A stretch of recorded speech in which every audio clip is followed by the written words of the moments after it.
Hello students, कैसे हैं आप लोग।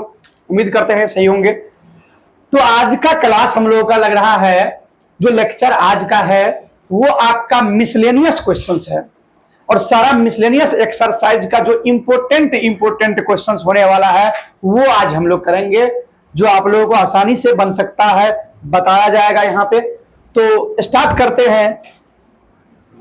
जो अभी तक जो मेरा मैट्रिसेस का पिछला जो भी आप लेक्चर है वो नहीं देखे हैं तो पहले जा करके देख लें, उसके बाद आप आए यहाँ पे, ताकि मिसलेनियस का मतलब होता है कि मिक्स, सारा जो पढ़ाया गया कॉन्सेप्ट है उस पे मिक्स क्वेश्चंस यहाँ पे डाला गया है।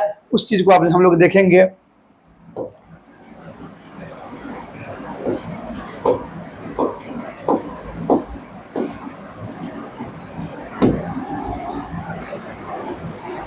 देखिए, मल्टीप्लाई बताए थे हम लोग। अब ये क्वेश्चंस कितना इंपॉर्टेंट होने वाला है, बहुत ही इजी है क्वेश्चंस।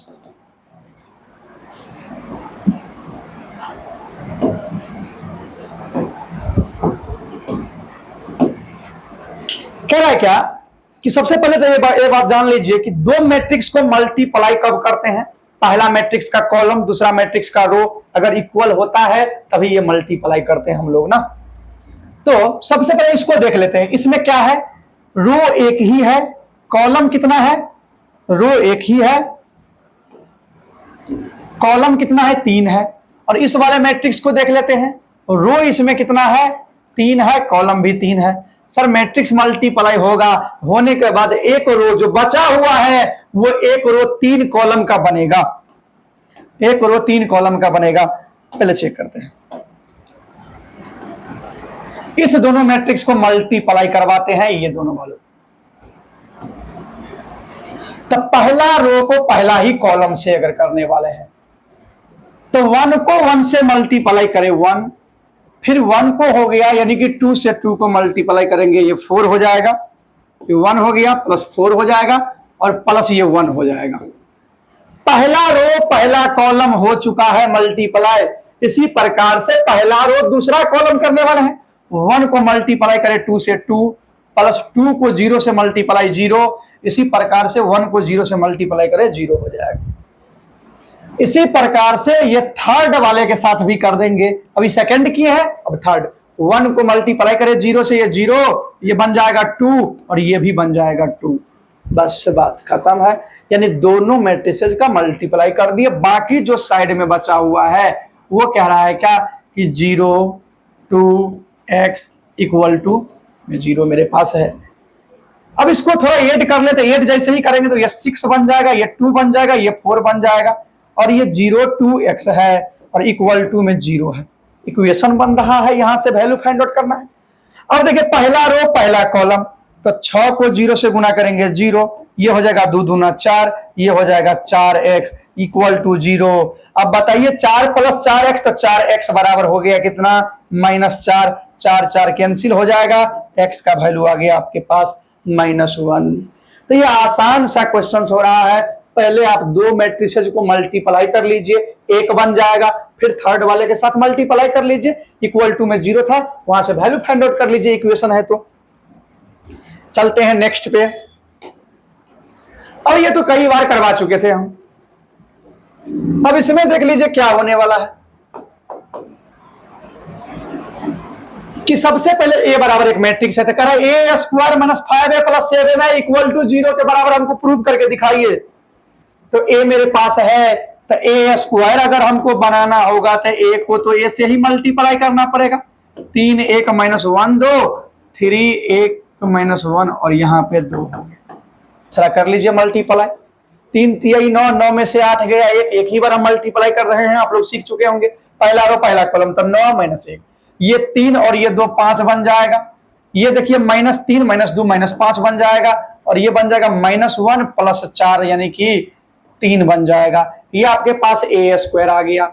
अगर 5a बनाना है तो 5 से मल्टीप्लाई करिए, तो ये बन जाएगा 15, 5 माइनस में 5 हो जाएगा और ये 10 बन जाएगा, कोई दिक्कत नहीं है। इसके बाद 7i बनाना है, तो यानी कि 7 0 0 7 हो जाएगा। यानी कि i का मतलब होता है यूनिट मैट्रिक्स होता है जिसका डायगोनल 1 होता है, लेकिन 7 से मल्टीप्लाई होने के कारण हो गया 7। अब नाउ यहां से हम लोग देख लें कि ए square minus 5a plus 7i, इसको हम लोग एड सब्सट्रैक्ट करके 0 लाने वाले। ए स्क्वायर का वैल्यू क्या है, 8 है, 5 माइनस 5 3 है, इसका 5a का जो वैल्यू है निकाल के रखे हैं 15, 5 माइनस 5 और 10, इसका वैल्यू है आपको 7007। तो इसको दोनों को ऐड कर लेते हैं, फर्स्ट और लास्ट वाले को, तो ये 8 7 15 बन जाएगा, 5 0 5 बन जाएगा, माइनस 5 0 माइनस 5 बन जाएगा, 3 और 7 10 बन जाएगा, इसमें से 15 5 माइनस 5 10। अब देख लीजिए सेम सेम घट गया, इक्वल टू क्या आ गया, 0 के बराबर आ गया। इसी चीज को प्रूव करना था, बहुत ही प्यारा सा और ये इजी सा क्वेश्चन भी था। नेक्स्ट देखते हैं हम लोग। अब सेम अभी हमें बताए थे, पहले आप लोग को बता देते हैं कि इसको मल्टीप्लाई दोनों से कर लीजिए आप लोग, ये आपके लिए है। जैसे ही नहीं बने कमेंट करिए सर क्वेश्चन नंबर 6 है बताइए। ये दोनों को मल्टीप्लाई आप करेंगे, एक मैट्रिसेस बनेगा, फिर उसी को जो एक बना हुआ रहेगा उसको थर्ड के साथ करके इक्वल टू 0 कर देंगे, एक्स का वैल्यू आएगा। कैसे बनाए हैं पीछा अभी आप लोग जस्ट ही दो क्वेश्चंस पहले ही बताए हैं। नेक्स्ट करते हैं हम लोग।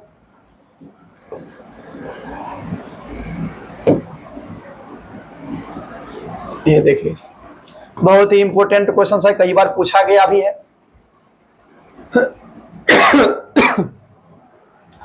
Choose the correct answer of the following questions. A equal to दिया हुआ है, ए स्क्वायर बराबर आई करना है, तो वहां से फिर इक्वेशन आपको ए स्क्वायर को करने के बाद आई के बराबर है तो 1001 आई का वैल्यू होता है। फिर उसके बाद हम लोग देखेंगे कि इसका कौन सा ऑप्शन मैच कर रहा है। ए मेरे पास है alpha beta gamma minus alpha, A square निकाल लेते हैं। ए स्क्वायर को ए से मल्टीप्लाई अगर करवा दें, यानी कि alpha beta gamma minus alpha, फिर से alpha beta gamma minus alpha को जैसे ही मल्टीप्लाई कराएंगे तो ए स्क्वायर का वैल्यू आ जाएगा। Alpha alpha alpha square plus beta gamma हो जाएगा। ये पहला रो पहला कॉलम हो गया, फिर से पहला रो दूसरा कॉलम हो जाएगा, ये बन जाएगा अल्फा बीटा माइनस में अल्फा बीटा बन जाएगा। ये फिर से ये सेकंड वाला के साथ पहला करेंगे यानी कि अल्फा गामा हो जाएगा, माइनस में अल्फा गामा हो जाएगा। अगला देखिए गामा बीटा हो जाएगा, गामा बीटा हो जाएगा, minus minus plus alpha square हो गया, यानी कि ये वाला तो कैंसिल हो गया। अगर आप देखें ए स्क्वायर का वैल्यू निकाल लें यहां से, तो ये स्क्वायर का वैल्यू हो जाएगा alpha square plus beta gamma, उसके बाद ये कैंसिल होकर के 0, ये भी 0 हो जाएगा, ये alpha square plus beta gamma हो गया। ए स्क्वायर का वैल्यू निकल गया, हमको बोला जा रहा है कि नाउ ए स्क्वायर बराबर आई कर दीजिए। ए स्क्वायर का वैल्यू आपके पास है, ए स्क्वायर का वैल्यू आपके पास है alpha square plus beta gamma, इसके बाद 0, फिर 0, alpha square plus beta gamma, और इक्वल टू में 1 0 0 1 है। अब दो मैट्रिक्स को इक्वल कैसे करते हैं आप लोगों को बताया गया था। पहला मैट्रिक्स में जो एलिमेंट है वही सेकंड वाले मैट्रिक्स में इक्वल होगा, यानी कि alpha square plus beta gamma equal to 1। अब देखें थोड़ा ऑप्शन को, तो 1 1 1 पॉजिटिव में, यानी कि 1 को पॉजिटिव रखे बाकी सब उधर भेज दे, तो 1 है मेरे पास, माइनस में बीटा गामा हो जाएगा, माइनस में अल्फा स्क्वायर हो जाएगा, और इक्वल टू में क्या हो जाएगा 0 हो जाएगा। कोई ऑप्शन है तो चेक कर लेते हैं। 1 minus beta gamma minus alpha square, ये वाला ऑप्शन आ रहा है, सी नंबर ऑप्शन आपके पास है। नेक्स्ट करते हैं क्वेश्चंस को हम लोग, बहुत ही प्यारा सा क्वेश्चन है ये। लगभग बिहार बोर्ड में मैक्सिमम टाइम से ये क्वेश्चंस पूछा गया, कई बार पूछा गया। ये कह रहा है क्या कि A is a square matrix. Square matrix किसको बोलते हैं, जिसका रो और कॉलम बराबर होता है, उसी को स्क्वायर मैट्रिक्स बोलते हैं। और इस प्रकार से सच डेट, इस प्रकार से ए स्क्वायर का वैल्यू ए के बराबर भी है, यानी कि ए स्क्वायर इक्वल टू ए के बराबर है। देन तब मेरे को करा इसका वैल्यू बताइए किसके बराबर है, कौन इसका वैल्यू चाहिए, आई प्लस ए का होल क्यूब माइनस 7a किसके बराबर है, ऑप्शन आपके पास है। सबसे पहले क्या ए प्लस बी का होल क्यूब आता है, तो सर जी ए क्यूब होता है प्लस बी क्यूब होता है 3ab होता है इंटू ए प्लस बी होता है, अब माइनस 7a हो गए। अच्छा एक बात बताइए, आई वाले मैट्रिक्स को कितना टाइम्स भी आप मल्टीप्लाई करिए, आई को आई से ही गुना कर दीजिए, 1001 को 1001 से, तो ये भी आएगा वापस आकर के 1001 ही, यानी कि आई को आई से गुना करते जाइए, यानी कि सर आई को जितना बार भी मल्टीप्लाई करेंगे एन टाइम्स भी करेंगे आई ही आने वाला है। तो अब तो ये समझ में आ गया कि आई वाले मैट्रिक्स को, आइडेंटिटी मैट्रिक्स को कितना टाइम्स भी मल्टीप्लाई करेंगे आइडेंटिटी मैट्रिक्स से तो सेम आने वाला ही होगा। तो यानी कि ये आई क्यूब को मल्टीप्लाई करने पर आई आता है। क्या हम ए के क्यूब को ए स्क्वायर इंटू में ए लिख सकते थे, कोई दिक्कत नहीं है, आराम से इसको मल्टीप्लाई कर दीजिए, 3i स्क्वायर हो जाएगा इंटू ए हो जाएगा प्लस 3ia स्क्वायर हो जाएगा माइनस में 7a। और एक बात इंफॉर्मेशन दे रखा है कि जहां जहां ए स्क्वायर है वहां आप ए पुट कर दीजिए, आराम से कर देते हैं। आई प्लस जहां जहां ए स्क्वायर है वहां पे ए पुट करना होगा, पहले से ए है। 3i स्क्वायर को अभी जस्ट बताए हैं आई ही होता है ए, 3i इसका ए स्क्वायर की जगह पे हम लोग ए रख देंगे, जहां जहां ए स्क्वायर था वहां पे ए रख दिए, ये बन गया आई, ये ए स्क्वायर बन गया प्लस 3। आइडेंटिटी मैट्रिक्स को किसी भी 1 2 3 4 ए बराबर मैट्रिक्स है और आपके पास 1i का वैल्यू 1001 होता है, आप ए को आई से गुना करिए हमेशा 1 2 3 4, यानी कि ए के बराबर ही आएगा, ए के बराबर ही आएगा। तो ए को आई से गुना करे या आई को ए से गुना करने पर क्या आएगा, ए आएगा, प्लस 3i को ए से गुना करने पर ए आएगा माइनस 7a। अच्छा से अगर हम लोग अगर देख लें तो यहाँ पे बताइए कि ए स्क्वायर की जगह पे वैल्यू क्या रखने वाले हैं, ए स्क्वायर जहां जहां मिले वहां पे ए रख दीजिए, प्लस 3a माइनस में 7a। अगर अच्छा से देख लें आप लोग, आई प्लस 3a 6 प्लस 7a और माइनस 7a आ गया, minus 7a plus 7a cancel हो गया, मेरा आंसर आने वाला क्या था, आई और आ भी गया, यानी कि आई मेरे पास कोई ऑप्शन है सर, ऑप्शन नंबर सी था। और ये एकदम इजी है क्वेश्चन, पहले ए प्लस बी का होल क्यू लगा दिए, होल क्यू लगाने के बाद जहां जहां मेरे पास ए स्क्वायर था वहां पे ए रख दिए जाकर के।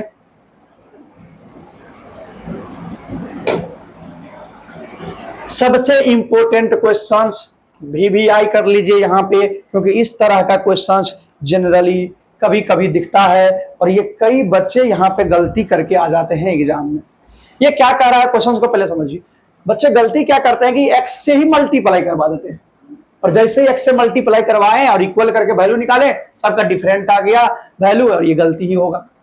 क्या कह रहा है क्वेश्चन को पहले पढ़ लेंगे कि फाइंड द मैट्रिक्स एक्स, पहले समझिए एक मैट्रिक्स फाइंड करना है एक्स का वैल्यू, और एक्स दिया हुआ है इतना दिया हुआ। हम बताए थे आपको एक बात कि दो मैट्रिक्स इक्वल कब होता है, जब दोनों मैट्रिक्स हमारा क्या होता है, बराबर होता है ऑर्डर। अगर दोनों मैट्रिक्स का ऑर्डर बराबर है तभी जाकर के ये मैट्रिक्स क्या होता है, इक्वल होता है। तो हम एक मैट्रिक्स ही मान लेते हैं एक्स का वैल्यू। अब एक्स का value A B C D मान लिए, सर कैसे समझे कि ए बी सी डी ही मानना, बता रहे हैं। अगर इस x के जगह पे आप ए बी सी डी मान लेते हैं तो इसका ऑर्डर क्या हो गया, 2 रो 2 कॉलम। और ये वाला मैट्रिक्स का ऑर्डर क्या है, इस वाले मैट्रिक्स का ऑर्डर क्या है, 1 2 3 4 5 6 का, तो इसका ऑर्डर है 2 रो 3 कॉलम। और हम बताए थे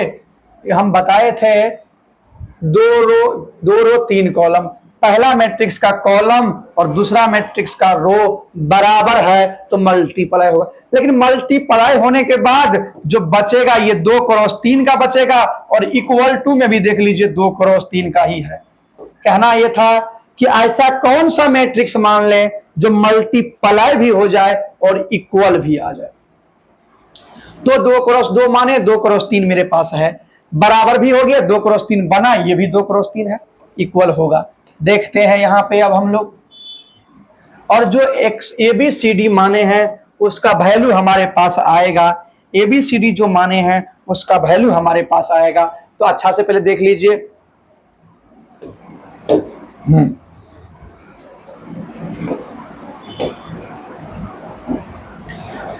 एक्स के जगह पे कौन सा वैल्यू रख देंगे, ABCD रख देते हैं। 1 2 3 4 5 6 है, इक्वल में -7 -8 -9 है, और 2 4 6 है।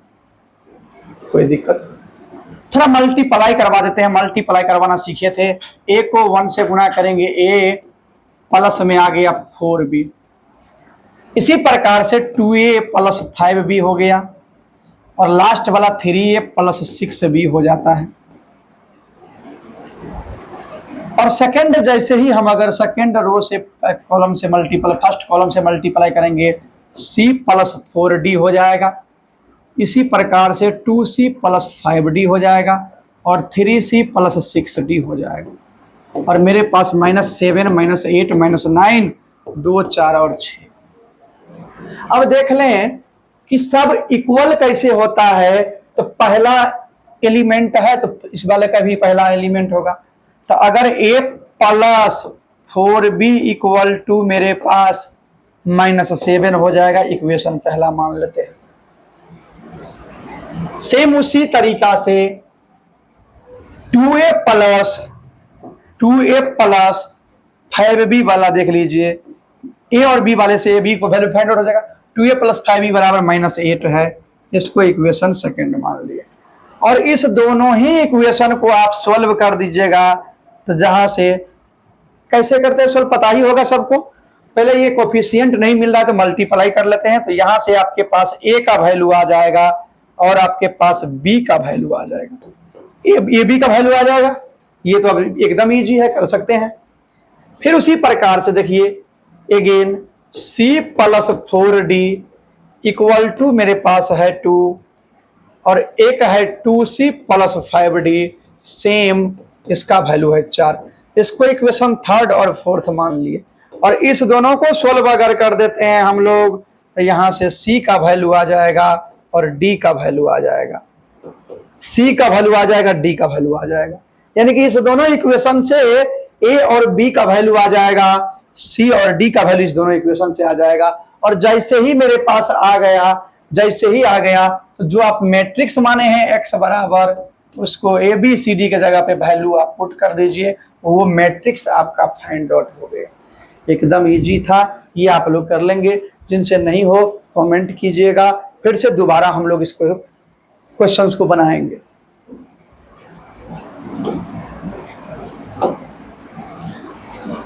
ये इंपॉर्टेंट क्वेश्चंस NCERT का था, और NCERT का मिसलेनियस का ये सबसे ये तगड़ा क्वेश्चंस भी था। ये कई बार पूछा भी गया है, ये सब में से सारे क्वेश्चंस।